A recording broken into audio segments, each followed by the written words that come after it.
আসসালামু আলাইকুম ওয়া রাহমাতুল্লাহি ওয়া বারাকাতুহু। আলহামদুলিল্লাহি হামদান কাসীরান তাইয়্যিবান মুবারাকান ফীহি, আম্মা বাদ। আমার সম্মানিত দর্শকবৃন্দ, আমি আজকে আপনাদের সামনে আলোচনা করব এমন একটি দুরূদ সম্পর্কে যে দুরূদ পাঠ করলে 80 বছরের গুনাহ মাফ হয়ে যায়। সহিহ তাবরানীর মধ্যে উল্লেখ আছে, হযরত আবু হুরায়রা রাদিয়াল্লাহু তাআলা থেকে বর্ণিত সহিহ তাবরানীর 2149 নম্বর হাদিস, নবী করিম সাল্লাল্লাহু আলাইহি সাল্লাম বলেন, জুমার দিন আসরের নামাজের পর 80 মর্তবা যে এই দুরূদখানা পাঠ করবে, আল্লাহ পাক রব্বুল আলামিন আমার ওই উম্মতের 80 বছরের গুনাহ মাফ করে দিবেন। দুরূদটি হচ্ছে, আল্লাহুম্মা সাল্লি আলা মুহাম্মাদিন নাবিয়্যিল উম্মিয়্যি ওয়া আলা আলিহি ওয়া সাল্লিম তাসলিমা। আমার দর্শকবৃন্দ, সংক্ষিপ্ত এই দুরূদখানা, সহজ সরল এই দুরূদখানা যদি আমরা মুখস্থ করতে পারি আর প্রত্যেক জুমার দিনে আসরের নামাজের পরে যদি আমরা 80 মর্তবা পাঠ করতে পারি, তাহলে আল্লাহ পাক রব্বুল আলামিন 80 বছরের গুনাহ মাফ করে দিবেন। অর্থাৎ 80 বছরের সগীরা গুনাহ এমনিতেই মাফ করে দিবেন, বিনা তওবায় মাফ করে দিবেন। আর যদি তওবার সহিত আমরা দুরূদ শরীফ পাঠ করতে পারি, তাহলে নবী আকরাম সাল্লাল্লাহু আলাইহি ওয়াসাল্লামের দুরূদের তাজিমে, দুরূদের বরকতে আল্লাহ পাক রব্বুল আলামিন আমাদের জীবনের ছোট বড় জাহিরা বাতিনা সব ধরনের গুনাহ মাফ করে দিবেন। আমার প্রিয় দর্শকবৃন্দ, আমরা আরেকটি দোয়ার কথা শুনি, যে দোয়াটি যদি কোনো মুসলমান তার প্রার্থনার মধ্যে সংযুক্ত করতে পারে, তাহলে আল্লাহ পাক রব্বুল আলামিন ওই দোয়ার বরকতে তার প্রার্থনা কবুল করে নেবেন এবং সাথে সাথে সে যা চাইবে আল্লাহ পাকের কাছে তা কবুল করে নেবেন এবং তা তাকে দিয়ে দিবেন। সহিহ ইবনে হিব্বানের 894 নম্বর হাদিস, হযরত আনাস ইবনে মালিক রাদিয়াল্লাহু তাআলা আনহু থেকে বর্ণিত, নবী করিম সাল্লাল্লাহু আলাইহি সাল্লাম একদিন এক ব্যক্তির দোয়া শুনলেন, প্রার্থনা শুনলেন। সে প্রার্থনার মধ্যে দোয়া করতেছে, আল্লাহুম্মা ইন্নী আসআলুকা বিআন্না লাকাল হামদু লা ইলাহা ইল্লা আনতা ওয়াহদাক শারীকা লাকাল হান্নানুল মান্নান বাদিউস সামাওয়াতি ওয়াল আরদি ইয়া যাল জালালি ওয়াল ইকরাম। এই দোয়াটির মাধ্যমে সে আল্লাহ পাকের নিকট প্রার্থনা করতেছে।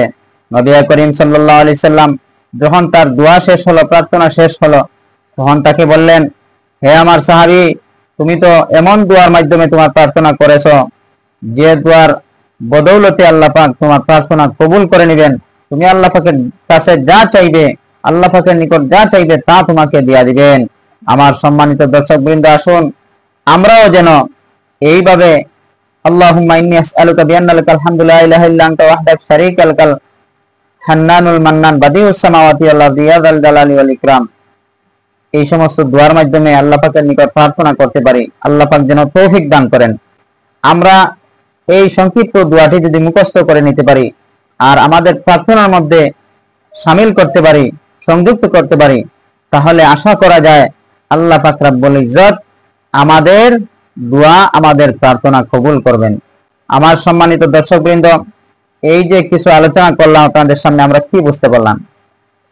প্রথম হাদিসের আলোচনার দ্বারা আমরা বুঝতে পারলাম, প্রতি জুমার দিনে আসরের নামাজের পরে যদি 80 মর্তবা কোনো মুসলমান আল্লাহুম্মা সাল্লি আলা সাইয়্যিদিনা মুহাম্মাদিন নাবিয়্যিল উম্মিয়্যি ওয়া আলিহি ওয়া সাল্লিম ওয়া আলা আলিহি ওয়া সাল্লিম তাসলিমা এই দুরূদখানা পাঠ করতে পারেন, তাহলে 80 বছরের গুনাহ মাফ করে দিবেন।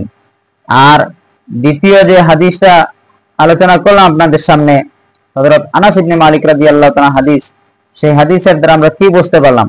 সেই হাদিসের দ্বারা আমরা বুঝতে পারলাম যে প্রার্থনার মধ্যে যদি আল্লাহুম্মা ইন্নী আসআলুকা বিআন্না লাকাল হামদু লা ইলাহা ইল্লা আনতা ওয়াহদাক শারীকা লাকাল হান্নানুল মান্নান বাদিউস সামাওয়াতি ওয়াল আরদি ইয়া যাল জালালি ওয়াল ইকরাম, এই দোয়াটি আমরা সংযুক্ত করতে পারি, শামিল করতে পারি, তাহলে আল্লাহ পাক রব্বুল আলামিন আমরা যে ধরনের প্রার্থনাই করি না কেন হালাল ভাবে হতে হবে।